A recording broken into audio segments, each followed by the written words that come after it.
What's up, beautiful people, and welcome back to another episode of Black Business Booming. You know the man, Coach Mike James. You know the brand, P&Z Life Coaching, and I have another awesome interview. Listen, I want to encourage you all to stop right now. Stop what you're doing. If it's your first time here, go ahead and subscribe. Let me know that you're here. Let me know your name, whatever. If you enjoyed this interview, please subscribe and support all of the previous interviewees. And I have another awesome one for you today. Y'all have heard me say now at least 12, 13, I don't know, 14 times about Convos Fam. Y'all hear me talking about it. An amazing app where I'm just connected with a lot of amazing people. And here I am again with another one. So sis, thank you so much for doing this today. And I'm going to let you introduce yourself to the people. Go ahead and let people know your name and where you're from, any background information before we jump into it. Well, good afternoon, good people. So my name is Simone Phillips, and I am originally from South America, British Guyana. Most people know it as British Guyana, but I'm from Guyana. And I now reside in Pennsylvania, where I'm practicing. I have a very varied background. I am a clinical psychotherapist. That means I'm master's prepared and board certified in the state of Pennsylvania, New Jersey. I am also a registered nurse. I'm a Navy vet.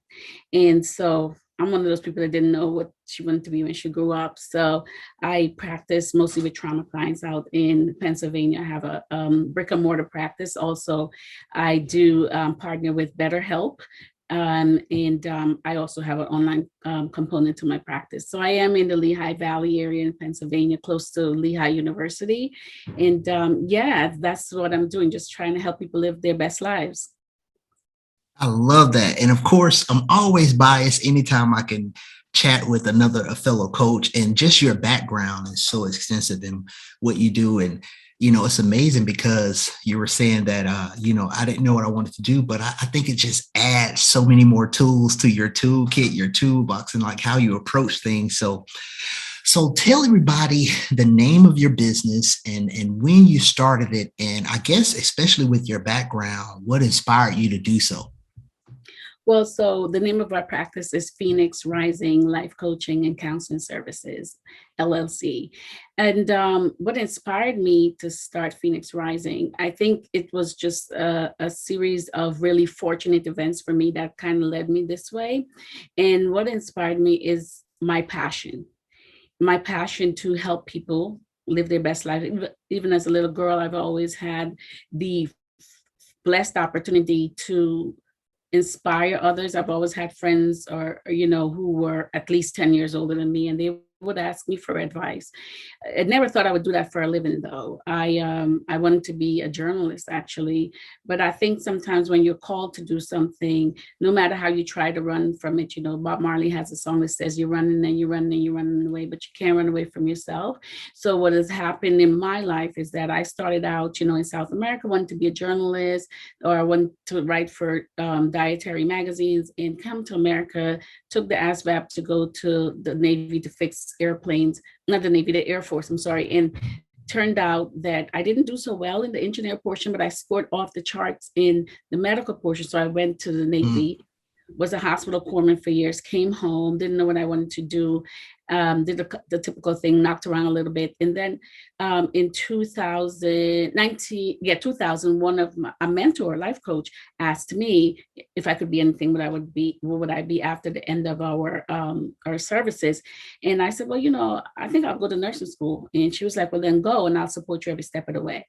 In nursing just led me here insofar as I spent a lot of time helping people talk through issues. I was one of the nurses on the floor who spent more time talking to the clients and actually giving them their medication. I was always late.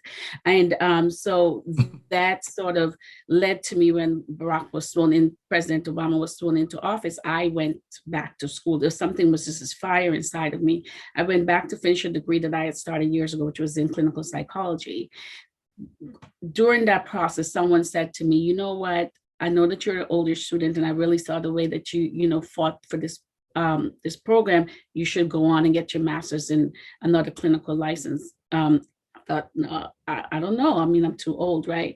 But I did. At age 44, I went back to graduate school and still didn't think about opening a business per se. But towards the end of it, I thought, well, I'm already helping people. I was already doing lay life coaching, talking to people via my iPhone in different states and helping them. They were paying me like maybe $15 or $25 an hour.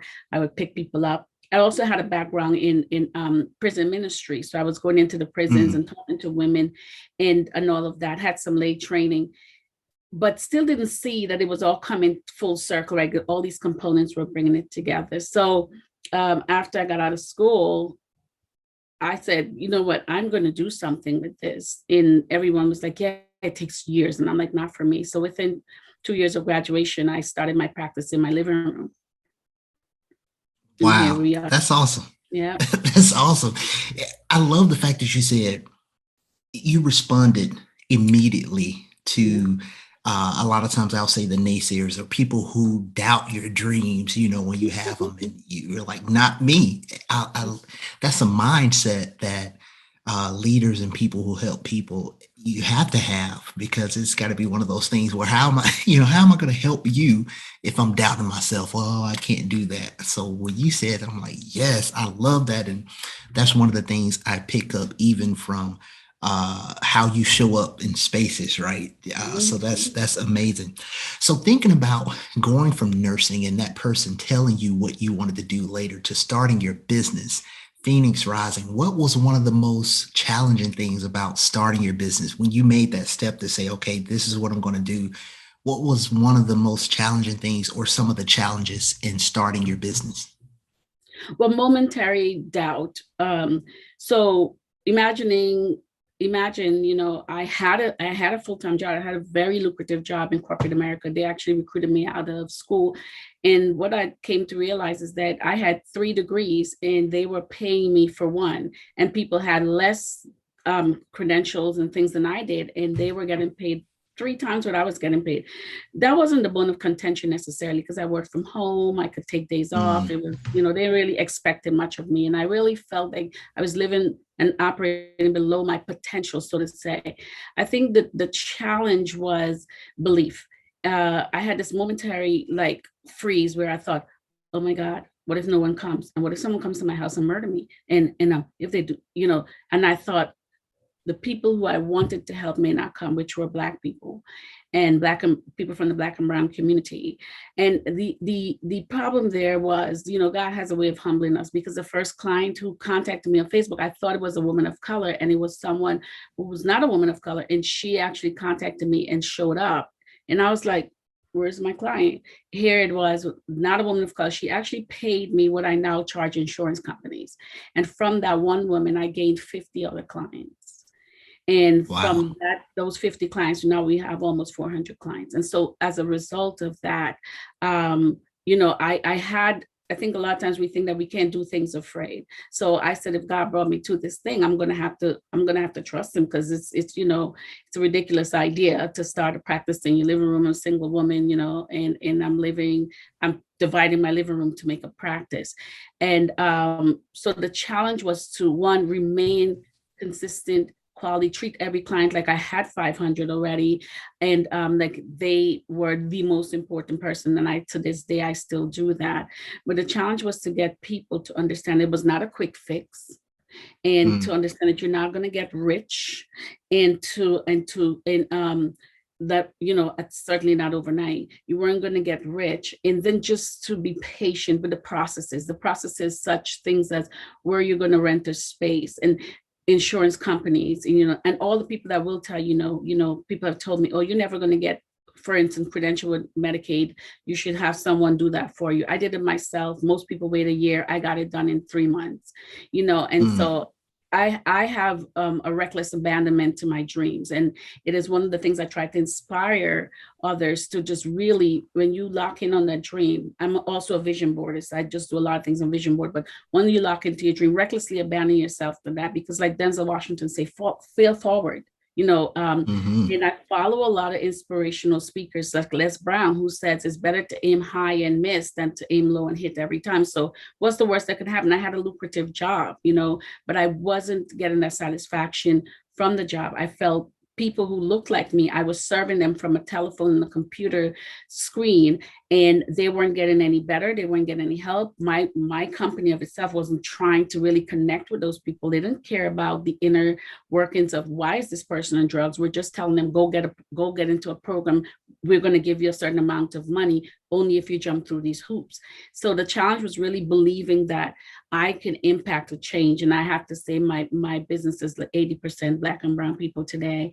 And it was what I wanted to do. The challenge was to believe that we're going to come out of that mentality and actually see that mental health care is a hygienic need, just like you get your hearing and nails done, Yeah. and that you can actually trust, access the care. And it doesn't mean that you're your disorder, and that you can actually get well and live a life after all the traumas that you can go through. So belief was the biggest challenge for me.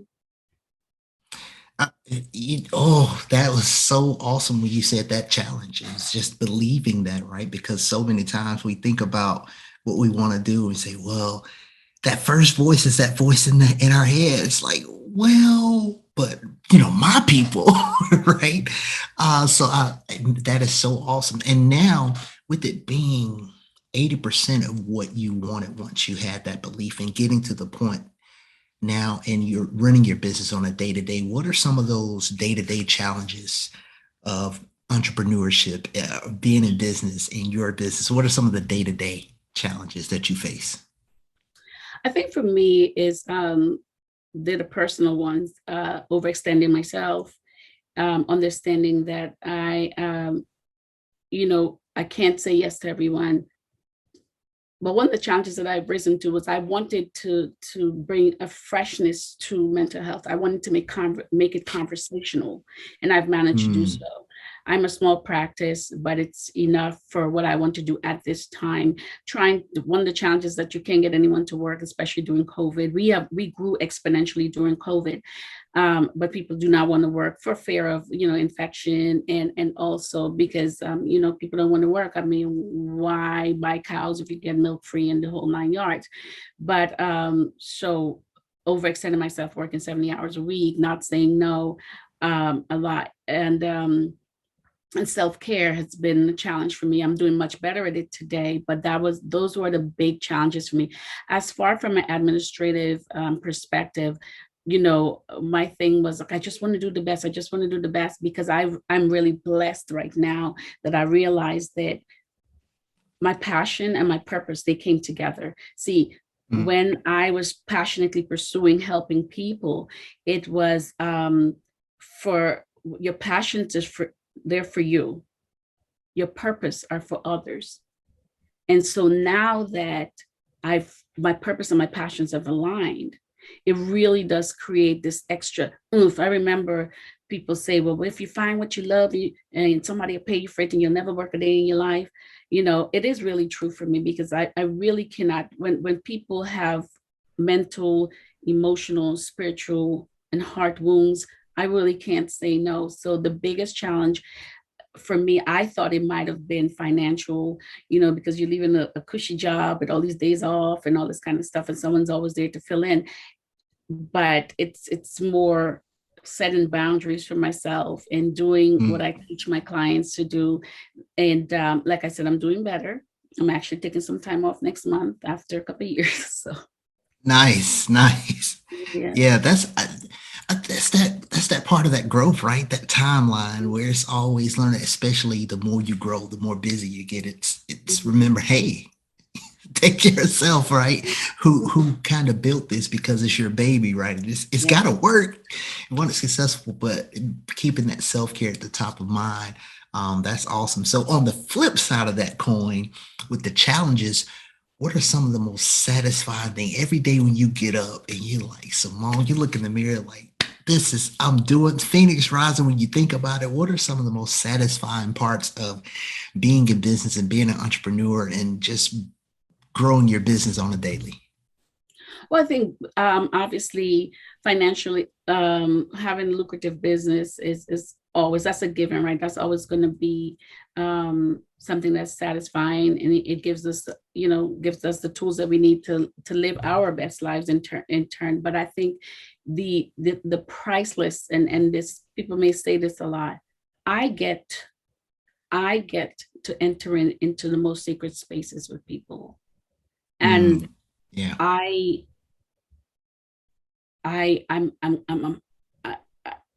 I'm humbled. I come from a background where women's voices were not heard. My mother was personally brutalized by my stepfather in so many ways, I mean, heinous ways. And so to be able to sit across from a woman and say to her, even though I wasn't personally physically abused, vicarious and secondary trauma, to be able to tell her, hey, your children are going to be impacted by this, and to be able to say to her, I understand, and to say to her, you don't have to, and for her to share those things with me and not be like, girl, why didn't you leave? Or, and to really be able to meet her right where she is and say, I understand, and have her say, thank you. No one has ever said that to me. To be able to tell her sometimes, quite frankly, you have a right to set fire to the rain if you want to, because this is not right. To have, I get to see, I don't do this job. I get to do this. And because I get to do it, I'm on fire all day long. That's why I'm a phoenix, right? So because of that, when I get up in the morning, I'm like, yeah, I get to do this. You want to be a boss? Change someone's life. I get to come and impact someone and say, change your thoughts, you change your life. This is how you change your thoughts. You select the right thought, you entertain that, and you feel the feelings that come with it, and you make some choices. I get to do that. I get to do that. And so that when I wake up in the morning, yes, it's a business, but I'm in the business of living on purpose to help people find their purpose. And that's gravy. You can't put a price on that. Oh, there comes a point in every interview where I have this moment right here where I need the sound effects, the horns to go off, where it's that mic drop moment. And also where I say this, there's also a point in every one of these interviews where I say, I don't need anyone to tell me what Black people are or are not doing, because I know what my web is doing, right? Not even just your circle, because there's points on that circle that may never meet, but that web, we're all intertwined. So I'm like, listen, if that's your thought on what Black people are not doing, then you're in the wrong circle. You ain't looking in the right place, because I have friends and people connected that are business owners. They're running things, nurses, doctors, lawyers, entrepreneurs from even my small hometown where I'm from. And every time I get to do one of these interviews, it just amazes me, the power and what's out there. And that's another reason why I do it, because it's like, no. Check out Black Business Boom, and you'll see something from a Black person from every walk of life, from different places, different cultures, that's doing it on a consistent basis. And that just, it does my heart joy. So when you said, I get to do this, I was like, yes, I resonate with that so much. Like, I get to do this. It's a privilege, and I'm excited. So that's that fuel, right? That keeps me going.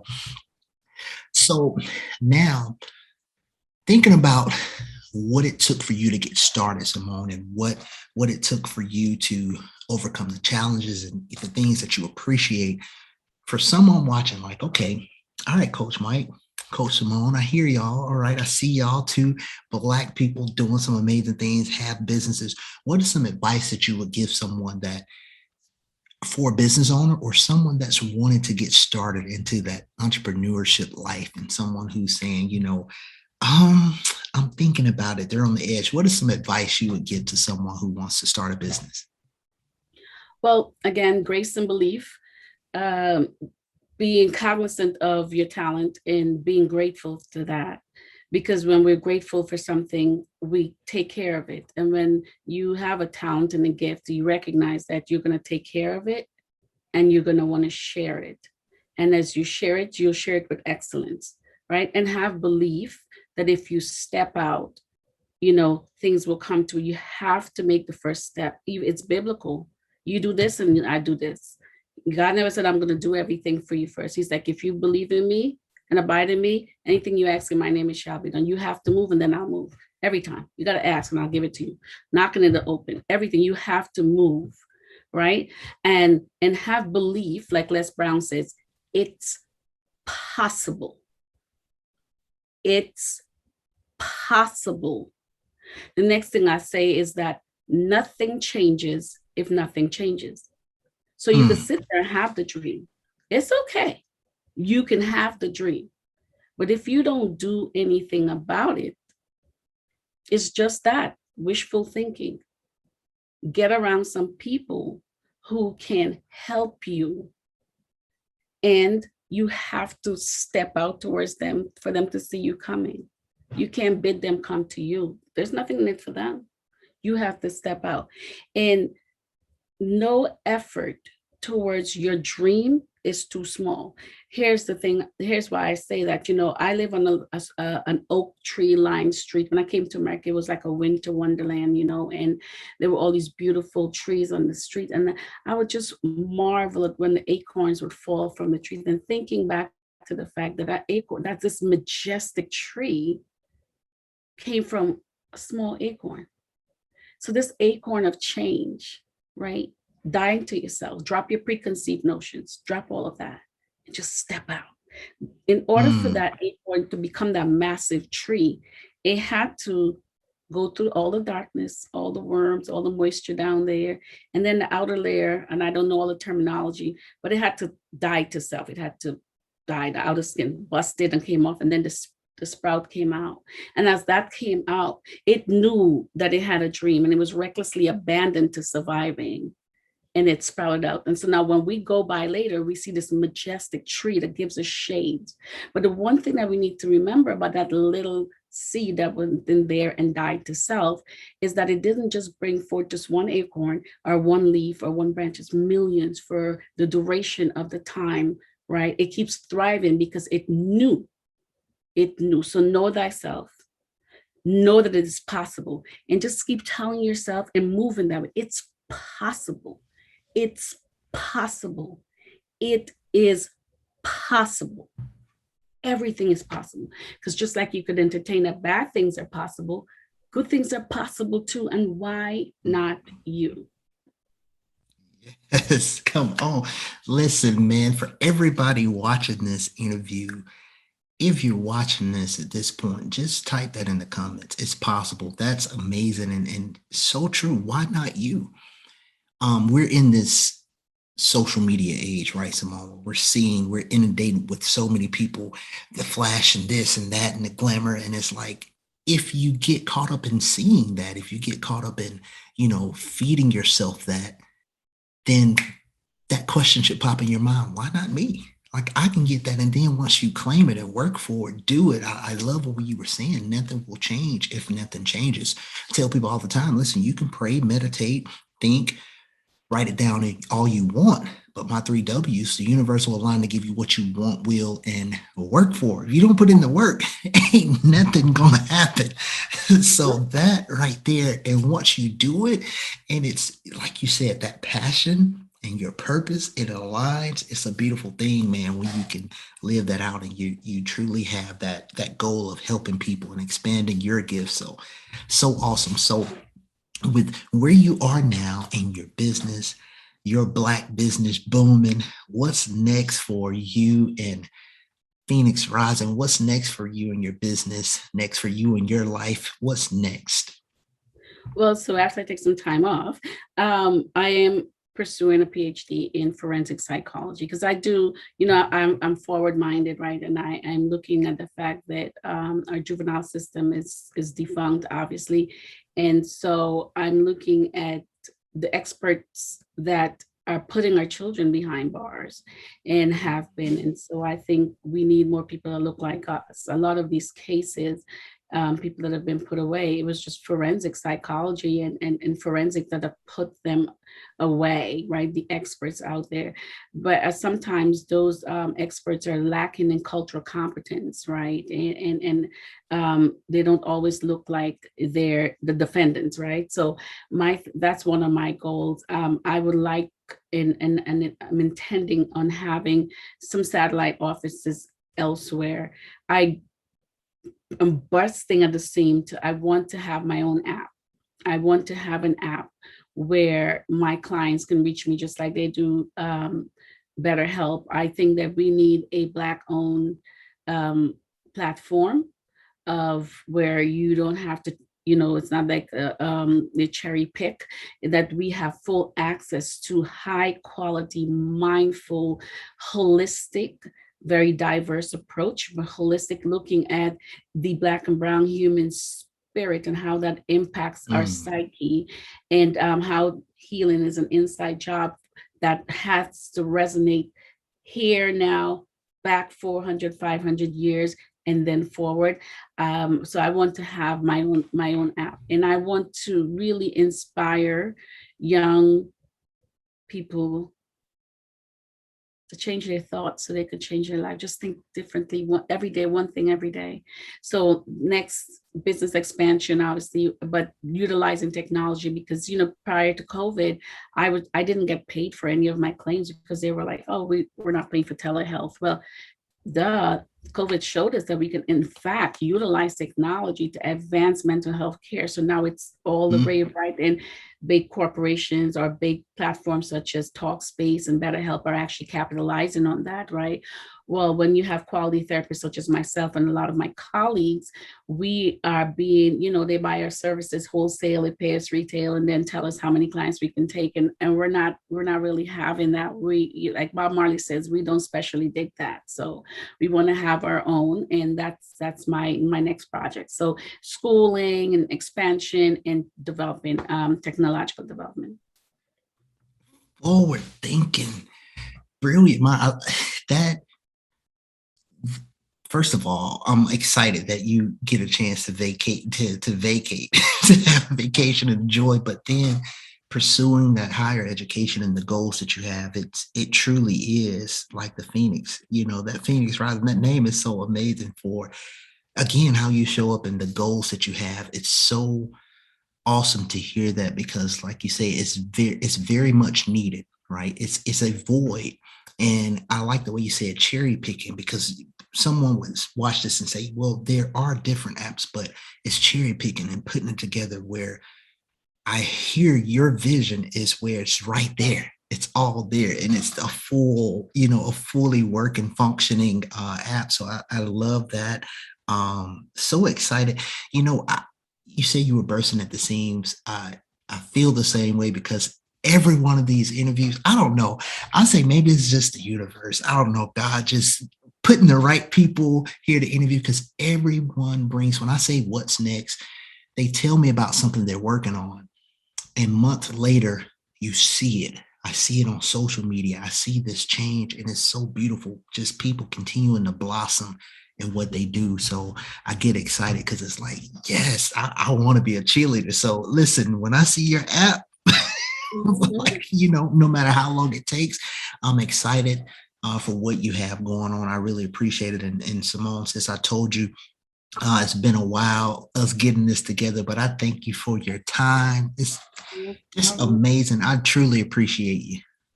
Thank you. I'm so blessed. I'm so blessed. I'm humbled for the opportunity.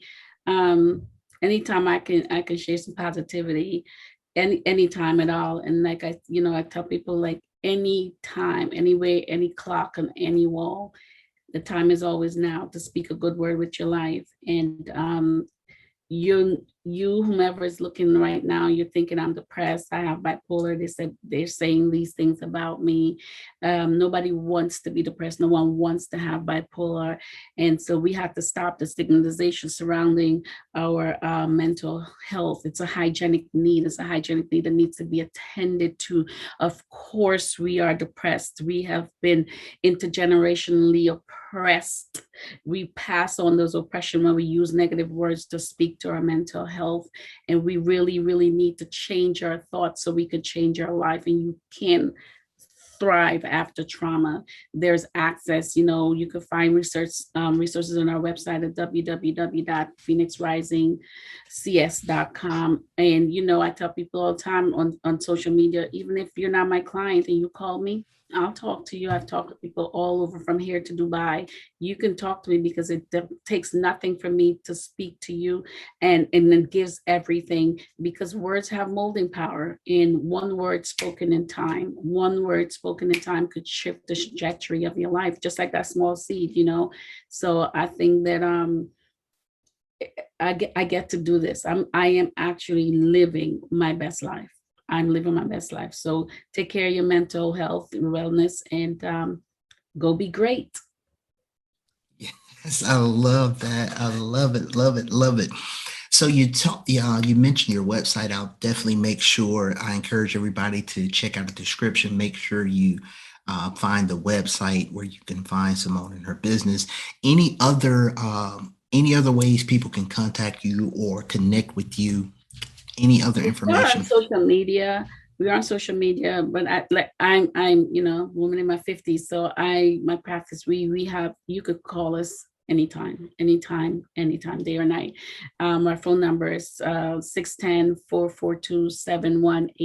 That's 610-442-7186. If you call that, even if it's after hours, it ports over to our on-call phone.